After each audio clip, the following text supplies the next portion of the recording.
I think it's accurate to say that today initializes the incremental ending process, that is, to the period of speculation surrounding Indiana Jones 5. And I think a lot of us have been very keen on seeing where this film goes.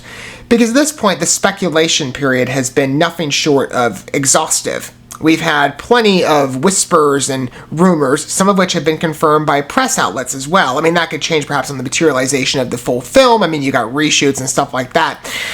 And I would believe, given how many delays this film has faced, that it's been an extensive process and maybe not perfected, we'll see. But there's been at least some confirmation, but plenty of whispers that we've heard. And there's also been, the factors that we are more familiarized with in regards to known elements. But in considering this new release, Indiana Jones 5, it's still an ambiguous consideration of what exactly this film will deliver on, if anything.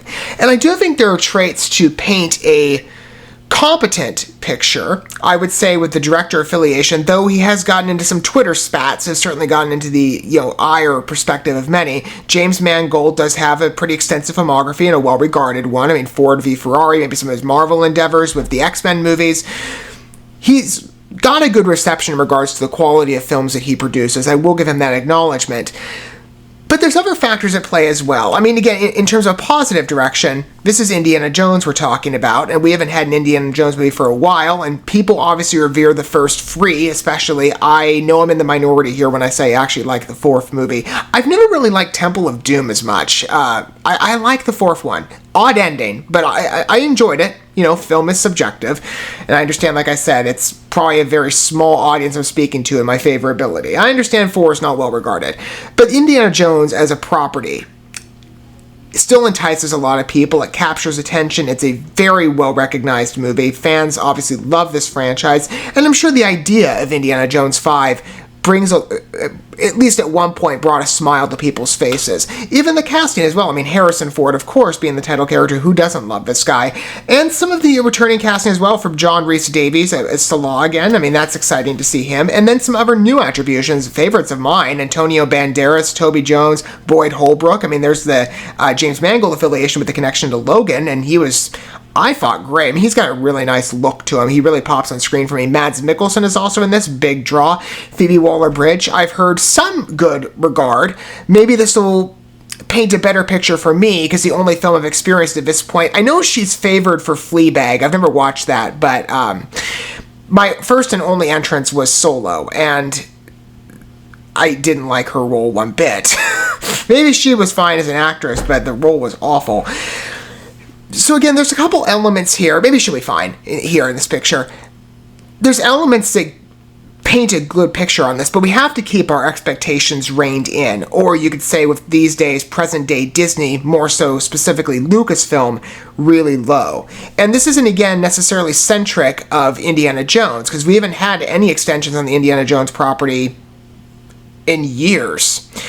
But we have seen the work of other projects of what Lucasfilm has handled. Let's say, for example, Willow's getting some... Willow's just debuting. I still haven't finished watching the first movie. I was going to cover the series, but I know the series isn't necessarily getting the best regard from what I've heard for different elements. Star Wars, I think everybody knows the story with that one. Very mixed response. And you might like some of the movies. I do as well, and some of the projects perhaps don't necessarily appeal to you. My complaint has more so been with Lucasfilm. And there is a shadow from them, in context to at least some of the rumors, that paints us perhaps as a casualty of the Lucasfilm company in its modern iteration. Because it didn't used to be this way, not in the George Lucas era. We'll see how this film delivers. Again, there's a lot of questions surrounding this one. I don't really know what to expect. I hope it's good, but again, when it considers Lucasfilm, I keep my expectations low. And, for some of us who might be like, well, some of you might not want to risk a tarnishing. You might be waiting, of course, for reviews. I'm sure those will help. But I'm sure from some of the rumors, some of you already have a possible rejection of his film in mind. And, if that happens to be you, I will say, in consideration of Harrison Ford, he is in that 1923 Yellowstone prequel series, and that actually has looked pretty good. So that's available for you. That's kind of it's similar, actually, in tone, I would say, to Indiana Jones. A bit different, of course. It's specific in its own way, but it's like a historical Western adventure project. Obviously, there's a connection through that genre, and that I'm sure will appeal to you. It certainly does to me. Although I am going to humor the release of this being good, at least with the first trailer. And its full name has officially been revealed as well, Indiana Jones and the Dial of Destiny. That is a very, I don't know who wrote that, but that is a dumb title. I mean, Destiny is so cliche, but like Dial, I don't know. Is this like the time travel rumor? That would be another one proven. But I don't like that title at all. I would go for Revision. There's still time. It just doesn't sound good to me. Anywho, let's see if this is any good. Right? We've had a lot of questions at this point. Indiana Jones 5. I'm going to keep an open mind, but again, expectations when it considers modern Lucasfilm and Kathleen Kennedy's work, very low. And this is very much something that she spearheaded. That's another shadow in itself, I may have forgotten to mention.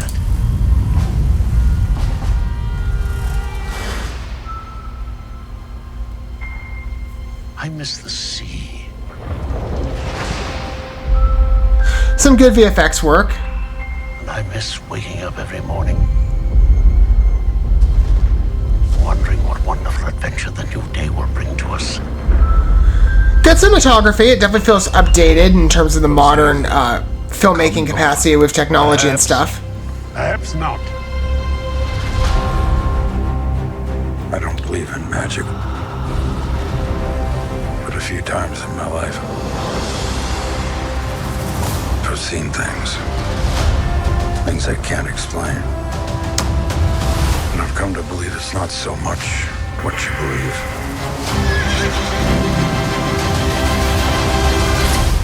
It's how hard you believe it.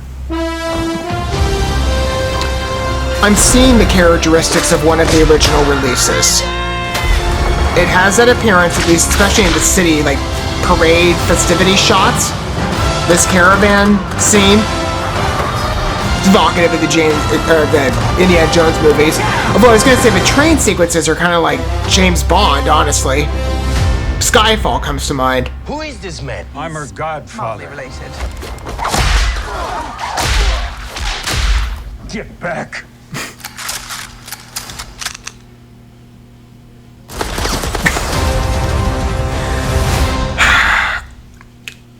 There's some charm. I guess the de-aging rumor is true. I believe that was one that was mentioned by the press. I knew Doomcock spoke on it often. That's where I got most of my information on the rumors from, and some of which may not be fleshed out. I mean, they're rumors. You never know. But at least a couple have been. I think the time travel one was. I know I've heard it. And the de-aging. I mean, you could have seen some of the set photos too, and there was the familiar mocap presentation. So this was, again, officially confirmed by leaks. I mean, it looks good. I'll say that. I don't really see any clear signs of an inconsistency. He looks to me like younger era Harrison Ford. I can still kind of see the senior presence. It's just nice to see the characters in these roles again. I hope this film is good. I mean, there's serious pressure for this to deliver. If it doesn't, I mean, does Disney really want to deal with that? I mean, we already have, in consideration of Lucasfilm, very problematic entries. Star Wars, and again, like I said, Willow starting to get a negative lens on itself as well. And this is now the third franchise, at least from my understanding, that Lucasfilm's trying to relaunch in the modern sphere. And with post-Disney acquisition, I don't think you can take on a third level of damage. I mean, I don't know. Can they bear it? Will Disney care? That's their money. The presentation is very reminiscent in certain shots of Indiana Jones in the original pictures. Again, like I said, the festivity scenes, those all evoke that feeling in the presentation. But the film still feels like a much more modern adventure movie. It's refined. It's beautiful. I'm not speaking ill of it. But it does feel slightly different, at least. I'm not sure why I'm able to not put my finger on a specific trait to it, but there's a feeling with me when I watch this. There is a bit of a feeling of distance. I mean, it matches in tone to Indiana Jones. The end scene was pretty good too. And again, like I said, the casting's a draw for me, but there's just something about the film.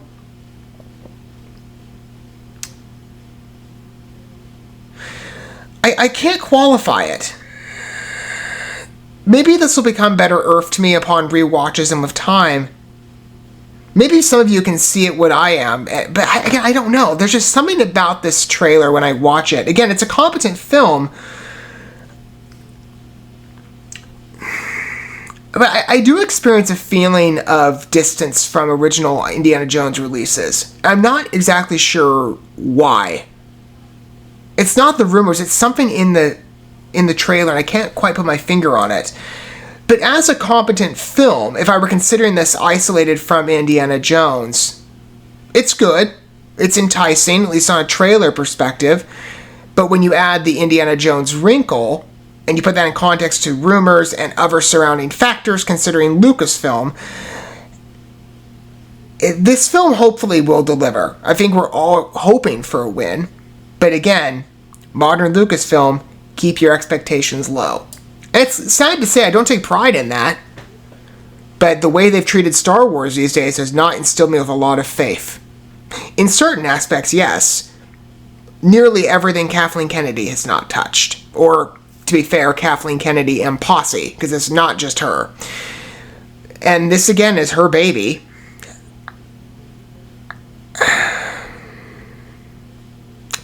It's good as a film.